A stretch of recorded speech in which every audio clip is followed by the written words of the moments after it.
नमस्कार दोस्तों, स्वागत है आपका अपने सीरीज में stock market for a beginner में। आज का टॉपिक है हमारा मार्केट वर्किंग आवर्स के बारे में समझना एंड इसके साथ साथ हम लोग ये समझेंगे आज कि हमें किस टाइम पे बाय और सेल करना चाहिए।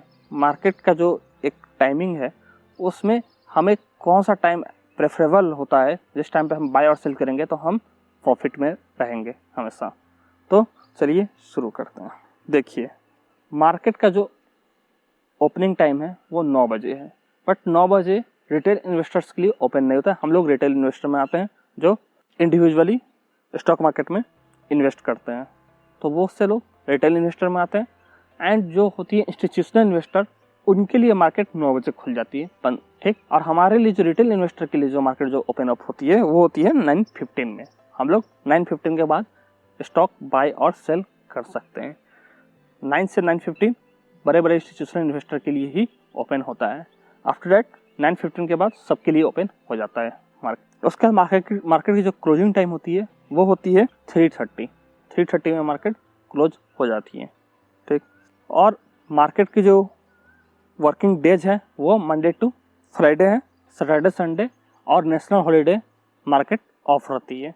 मतलब अगर कोई फुल टाइम ट्रेडिंग कर रहा है तो इससे अच्छा बिजनेस तो कोई है ही नहीं, क्योंकि आपको तो ये गवर्नमेंट जॉब से भी ज़्यादा रिलैक्सेशन देती है।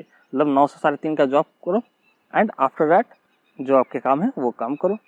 सैटरडे संडे ऑफ है, तो जो फुल टाइम ट्रेडर है उनके लिए बढ़िया सुटेबल वर्किंग आवर्स हैं, ठीक। तो ये वर्किंग आवर्स होती है मार्केट की। अब देखिए, मार्केट जो 9:15 में ओपन होती है और 3:30 तक क्लोज होती है, ठीक। तो इस बीच में हमें कब स्टॉक खरीदना चाहिए और हमें कब एंट्री करनी चाहिए किसी स्टॉक्स में, तो उसके लिए समझते हैं। मार्केट 3 साइकिल में काम करती है। साइकिल 1 जो शुरू होता है वो 10 बजे शुरू होता है। खुलते ही कूदना नहीं है। आपने रात में कुछ स्टॉक चुन लिया होगा कि हाँ मुझे ये स्टॉक खरीदने हैं कल, अब मार्केट ओपन हुई तो जनरली मार्केट गैप अप या फिर गैप डाउन ओपन होती है, ठीक। तो उस केस में हमें कूदना नहीं होता है डायरेक्ट स्टॉक मार्केट में। आप पहले वॉच करो, क्योंकि स्टार्टिंग में ना बहुत सारे नया, बहुत सारा बाय और सेल मतलब होते रहता है एंड स्टॉक जो है काफ़ी तेजी से ऊपर या नीचे फ्लक्चुएट कर रहा होता है। 10 बजे के बाद थोड़ी मार्केट में स्टेबिलिटी आ जाती है। तो जो भी प्राइस आपको मिलेगा ये आप ऑब्जर्व करना, ये काफ़ी मतलब माइन्यूट चीज़ें हैं। तो आप 10 बजे जब एंट्री करोगे तो आप पाओगे कि जैसे आप स्टॉक खरीदोगे आपका स्टॉक जो डायरेक्शन में आपने सोचा है उस डायरेक्शन में चलना शुरू हो जाएगा। जनरली होता ये भी है कि जब मार्केट ओपन होती है, अगर मार्केट को मान लो कि आज ऊपर जाना है तो एक बार वो नीचे का चक्कर लगाएगी, और वो चक्कर लगाती है 9:15 से लेकर 10 तक। फिर उसका 10 बजे फिर उसका साइकिल घूमता है एंड आफ्टर दैट फिर वो ऊपर का रास्ता चलना शुरू कर देती है। और अगर मार्केट को अगर नीचे जाना है तो 9:15 में ओपन होगी, पहले वो ऊपर जाएगी फिर उसके बाद फिर नीचे जाएगी। तो 10 बजे आपको एक क्लैरिटी मिल जाता है कि ट्रेंड किस साइड का पकड़ने वाला है आज मार्केट, ऊपर के साइड या फिर नीचे के साइड, ठीक। इसलिए 10 बजे बेस्ट टाइम होता है। तो 10 से 11 के बीच में स्टॉक जो है वो जो भी मूवमेंट करनी होगी वो मूवमेंट कर लेगा। 11 बजे के बाद जनरली होता है कि ये मैं इन जनरल बात कर रहा हूँ, जरूरी नहीं है कि मतलब हमेशा यही चीज़ होगी, लेकिन इन जनरल ऐसा ही होता है। तो जो चीज़ें इन जनरल होती है वो एक रूल है एंड आपको वो रूल फॉलो करना चाहिए। ये जस्ट एक ऑब्जर्वेशन है। 11 बजे के बाद क्या होता है कि 11 से 1 के बीच में मार्केट साइडवेज कहीं खड़ी हो जाती है। मतलब ऊपर जाना है तो ऊपर चली गई जहाँ भी चली गई एंड उसके बाद साइडवेज खड़ी हो जाती है। फिर 1 बजे से लेकर 2:30 बजे तक एक ट्रेंड शुरू होता है। मतलब 1 बजे के आसपास कोई ट्रेंड शुरू होगा ऊपर या नीचे का, एंड फिर मार्केट धीरे धीरे करके खिसकते अगर ऊपर का ट्रेंड है तो ऊपर जाना शुरू कर देगी एंड वो 2:30 बजे तक वो ट्रेंड कंटिन्यू रहेगा। एंड आफ्टर दैट एक लास्ट ट्रेंड शुरू होता है, वो होता है 3 बजे, 3 से 3:30 के बीच में।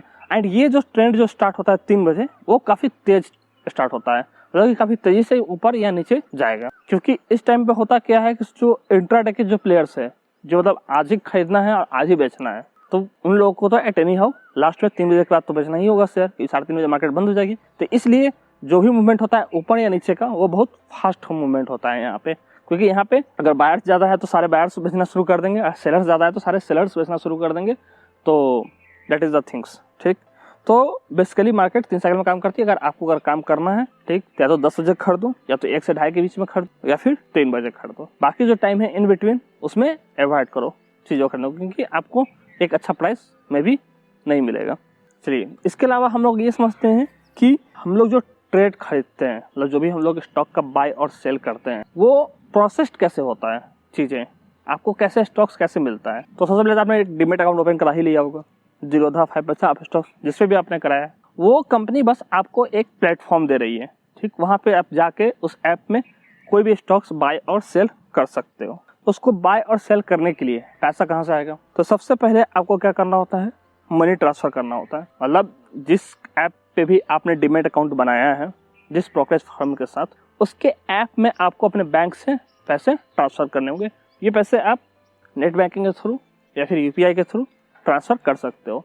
जब एक बार आपके डीमेट अकाउंट में पैसा आ गया, आप अगर वर्किंग आवर में डाल रहे हो तो उसी टाइम रिफ्लेक्ट हो जाता है, मतलब उसी टाइम आपके अकाउंट में, डीमेट अकाउंट में पैसे आ जाएंगे, ठीक। उसमें कोई प्रोसेसिंग टाइम नहीं है, बस आप पैसा एंट्री करो एंड वहाँ पे यूपीआई पेमेंट करो एंड यहाँ पे आपका अमाउंट शो होने लगेगा। आफ्टर जब आपके डीमेट अकाउंट में पैसा शो होने लगेगा, अब वहाँ पे कोई भी स्टॉक बाय करोगे तो वहाँ से पैसा डीमेट अकाउंट से आपका डिडक्ट हो जाएगा। आपने 1000 रुपया डाला और अगर 500 का स्टॉक्स खरीदा तो 500 रिमेनिंग बैलेंस बचेगा और 500 का आपका स्टॉक आपके पोर्टफोलियो में वहाँ पे शो होने लगेगा। फिर सेम थिंग, अगर आप सेल करोगे, 500 का स्टॉक सेल कर दिए तो फिर वो आपके अकाउंट में आ जाएगा। इसके लिए आपको एक दिन लगता है, मतलब कि अगर आज आपने सेल किया तो आपके जो डीमेट अकाउंट में जो शो होगा 500 एडिशन, वो आपको कल सुबह शो होगा, ठीक। आज आपने अगर सेल किया तो कल सुबह आपके डीमेट अकाउंट में शो होने लगेगा कि चलो ठीक है, आपका 1000 रुपया आ गया वापस फिर से डीमेट अकाउंट में, ठीक। लेकिन अगर आपको डीमेट अकाउंट से अपने बैंक अकाउंट में वापस डालना है पैसा, तो उसके लिए T+2 डेज, मतलब जिस दिन आप करोगे उसके बाद 2 वर्किंग डेज और लगेंगे, 3 दिन में आपका पैसा जो है आपके बैंक अकाउंट में आ जाएगा। तो ये एक प्रोसेस होता है ट्रेडिंग का। बहुत लोग का क्वेरी था इससे रिलेटेड, तो मैंने ये भी आपको समझा दिया कि ऐसे ट्रेड होता है। और कुछ लोग ये भी क्वेश्चन पूछ रहे थे कि 5 पैसा, जीरोधा, इसमें मैं पैसा डाल दूँ, कहीं आप स्टॉक से पैसा डाल दिया, मतलब ट्रेडिंग सॉफ्टवेयर पे, कहीं ये लेके चला तो नहीं जाएगा। तो these are the stupid questions.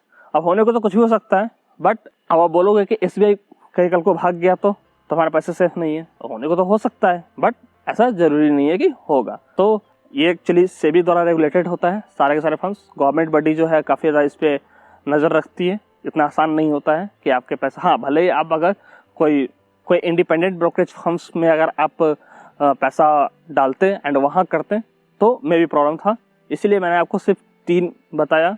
5 पैसा, जीरोधा एंड अप स्टॉक्स, ये तीनों काफ़ी ज़्यादा रिप्यूटेड कंपनी है। जिस तरह बैंकिंग में एसबीआई है, जितना आप ट्रस्ट करते हो, उसी तरह ब्रोकरेज फर्म्स में ये तीनों हैं जिस पे आप फुल्ली ट्रस्ट कर सकते हो, ठीक। होने को कुछ भी हो सकता है, but these are reliable source and these are very trustworthy. So आप उसके लिए टेंशन नहीं लो एंड आप अच्छे से इन्वेस्ट करो, अच्छा पैसा बनाओ। आज के लिए इतना ही। आपको आई होप मार्केट के वर्किंग आवर्स एंड कैसे ट्रेड परफॉर्म होते हैं इसके बारे में एक मोटा मोटी एक आइडिया आपको मिल गया होगा, ठीक। आगे क्लास में आगे की बात करेंगे। आज के लिए इतना ही, धन्यवाद।